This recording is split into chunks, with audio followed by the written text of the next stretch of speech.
अजमेर विकास प्राधिकरण की ओर से विगत दिनों श्रीनगर रोड स्थित मृदंग सिनेमा के पास की लगभग 50 गुमटियों को तोड़ दिए जाने से दर्जनों परिवार के सामने रोजी रोटी का गहरा संकट खड़ा हो गया है।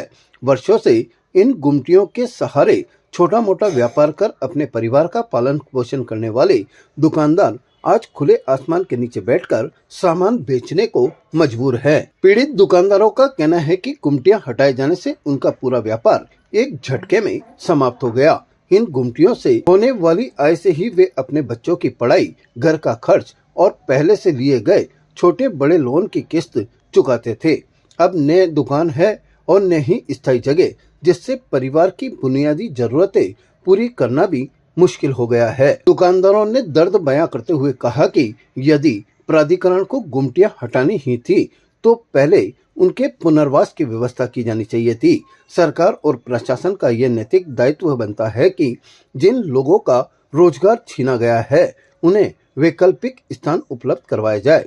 आज हालात यह है कि ये मेहनतकश लोग सर्दी की परवाह किए बिना सड़क के किनारे बैठकर व्यापार कर रहे हैं। प्रशासन से इनकी एक ही गुहार है, उन्हें सम्मान पूर्वक व्यापार करने के लिए कोई स्थायी जगह दी जाए ताकि उनके घरों के चूल्हे भी जल सके। परेशानी तो साहब ऐसा है, ये हमारी दुकान तो ये क्या गुमटियाँ बना रखी थी गवर्नमेंट ने, जो हमको अलाउड कर रखा था। अब ये कम से कम देख लो 10-15 साल से हम यहीं पे काम कर रहे थे। आज इन्होंने ये गुमटियाँ तोड़ करके अनुचित तो किया ही किया है, लेकिन क्या बेरोजगार और कर दिया। अब धूप में बैठो, बारिश में बैठो, कोई समस्या सुनने वाला कोई है नहीं। तो कहने का मतलब ऐसा, हमको रोजगार के लिए कोई जगह देते तो वो सबसे अच्छा था। अब जगह तो दिया ही नहीं और तोड़ दिया, और अभी इनका कोई सड़क का भी चौड़ा करने का कोई साधन है नहीं। सर्दी में तो सब ऐसा ना, धूप तो खैर वह, लेकिन क्या सबसे बड़ी समस्या है सामान वामान रोज़ ले आना, रोज़ लाना, कहाँ से मतलब रोज़ वो तो किराया भाड़ा वही वापस पड़ गया हमको। मतलब बहुत मुश्किल से कर पा रहे हैं, धंधे पानी बेकार हो गए। सबको ऐसा लगता है कि जैसे दुकान है ही नहीं, वहाँ सब टूट टाट गए सब। ये है मतलब प्रशासन से ये है कि अगर गुमटियों की जगह कोई हमें स्थान दे दिया जाए तो थोड़ा बहुत अच्छा है। मेरे 2013 में आया था मैं यहाँ पर। 2012 से मैं यहाँ पे काम कर रहा हूँ भैया। ये दुकान ले रखी थी मैंने। मेरा काम है गाड़ियों का, टू व्हीलर रिपेयरिंग का। ठीक है भैया, अब इतनी ज़्यादा दिक्कत परेशानी हो रखी है इस वजह से। अब लोन वोन लिए हुए थे, सारा सब कुछ था, बच्चों की पढ़ाई लिखाई, इतनी दिक्कत परेशानी हो रही है जिसकी कोई हद नहीं। काम धंधा बिल्कुल ख़त्म हो गया हमारा यहाँ से, और घर की भी बहुत ज़्यादा दिक्कत परेशानी हो गई है। मैंने तो सबसे ज़्यादा तो लोन की समस्या है भैया। अब ये लोन लिया था हमने, दुकानों के ऊपर लोन लिया था। एडीए ने बोला था, आए थे हमारे पास में, एडीए बोले इसकी लीज खत्म हो गई।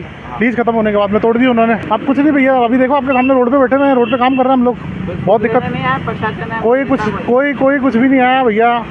हम बैठे हुए हैं, देखो परेशान हो रहे हैं। काम है तो काम कर रहे हैं, नहीं तो कोई बात नहीं, ऐसे सुबह आते हैं और शाम को घर चले जाते हैं। दिक्कत परेशानी तो बहुत आ रही है ना भैया, क्या कर रहे हैं। अब इतनी स्ट्रगल है, अब बच्चों का स्कूल की पढ़ाई वढ़ाई है भैया, वो तो पूरी करवानी है ना।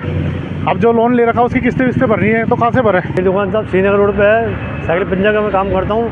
यहाँ मेरे को 15-20 साल हो गए काम करते हुए। मेरे इसी धंधे से 100-50 कमाता हूँ, उससे मेरा घर चलता है। अभी गवर्नमेंट ने गुमटियाँ हटा दी, मेरे को बड़ी परेशानी होगी। मैं बच्चे कैसे पालूंगा, कहाँ जाऊँगा, क्या करूँगा। 56-57 साल मेरी उम्र हुई। गवर्नमेंट ने फिर हमको विचार दिया, छीन लिया हमसे। देखो यहाँ 2007 से मैं जब से कर रहा हूँ मैं काम। कौन सा काम करते हो आप? ये मैं साइकिल रिपेयर काम करता हूँ, साइकिल पंचर का। नोटिस कुछ नहीं दिया, वैसे बरबरी बोल के हमको अलाउंस करा था कि भाई गुमटी खाली कर देना, तोड़ेंगे। फिर उन्होंने तोड़ दी 15-20 दिन बाद गुमटी आके। अब हम चाहते हैं हमको कोई दूसरी जगह स्थान दिया जाए कमाने का। परेशानी यही है कि अब धंधा खत्म हो गया, हमारा रोजगार कैसे क्या करेंगे, हम बच्चे कैसे पालेंगे। हमको बड़ी संघर्ष करना पड़ा जिंदगी से। हम ये चाहते हैं हमको कोई दूसरी जगह दे, यही हमको शिफ्ट करें, कोई जगह दे कमा खाने कमाने के लिए। ताज़ा खबरों के लिए देखते रहें सरेराह न्यूज़। अपना फ़ोन उठाएं और सब्सक्राइब करना ना भूलें।